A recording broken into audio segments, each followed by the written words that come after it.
اسمعني يا فارس، خلصنا سوالف وضحك، بكلمك في موضوع جد شوي. صراحة يا فارس أنا ما أشوفك لا في المسجد ولا أشوفك تهتم بدراستك، و24 ساعة برا. شو اللي صار فيك؟ شو اللي غيرك؟ عاد هذا الشيء اللي ما أحبه فيك يا أحمد، كل ما يجلس عندك لازم محاضرة لازم محاضرة. يا أخوي الصلاة تراني أصليها، والدراسة وش أسوي بعد؟ كل مرة أرسب وأعيد الفصل، وأبشرك بعد انطرت من الكلية. انطرت بعد من الكلية؟ أنت كيف تبى الله سبحانه وتعالى يوفقك؟ أنت لا نشوفك في المسجد والدراسة هاملينها، أنت والدتك هاملينها مريضة مسكينة تعبانة وما تسأل حتى عنها. دراسة؟ يلا ما مشكلة، مشي حالك. وبخصوص الوالدة تراها في البيت طايحة، واخواني ما مقصرين، انا هلكت ما اوصلها المستشفى، كل يوم سير المستشفى وارجع من المستشفى، اتصالات على تلفوني كلها على المستشفى وروح المستشفى. يا اخوي تعبت تراني، والله العظيم اني تعبت. حرام عليك يا فارس، والله حرام. مستثقل تودي امك وتجيبها المستشفى وهي اللي ربتك طول هالسنين هذه وتعبت عليك وشقت عليك. انا قبل شوي جاي من صوب بيتكم شفت مؤيد اخوك يصيح يقول لي اذكر فارس امي تعبانه وايد، وانت يا تقول لي تعبان وما ادري ويش. فارس انا كنا مؤيد. فارس امي فارس وش فيها امي؟ مريضه ودوها المستشفى انت واخوانك. ماتت يا فارس، امي ماتت يا فارس. لا حول ولا قوه، امي ماتت يا فارس.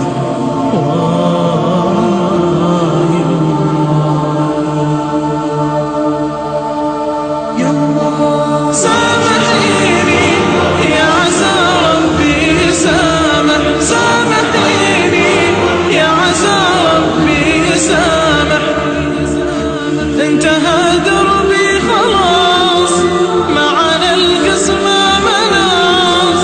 انتهى دربي خلاص، معنا القسمة مناص. والندم ما عاد فيه، والقريب اصبح بعيد. والندم ما عاد فيه، والقريب اصبح بعيد. والحزن غض الملامح، والحزن غض الملامح. سامحيني يا عسى ربي يسامح، سامحيني يا عسى ربي يسامح.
وقضى ربك ألا تعبدوا إلا إياه.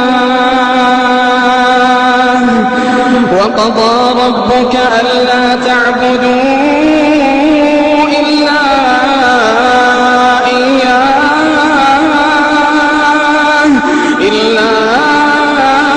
إياه وبالوالدين إحسانا. إما يبلغن عندك الكبر أحدهما أو كلاهما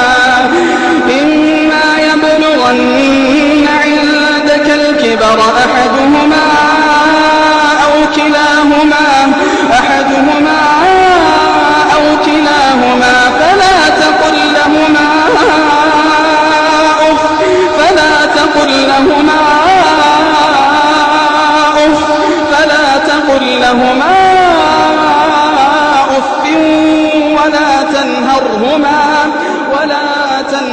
ارحمهما وقل لهما قولا